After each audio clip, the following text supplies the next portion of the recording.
My name is Dr. Jonathan Berliner.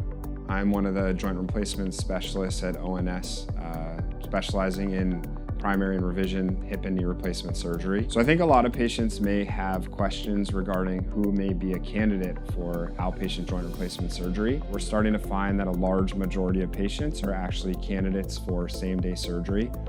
I think this is a result of the combination of minimally invasive techniques and modern anesthetic protocols, as well as really optimized healthcare for patients and improving their baseline medical issues. We often tend to think of the patient more based on their health age versus their chronologic age.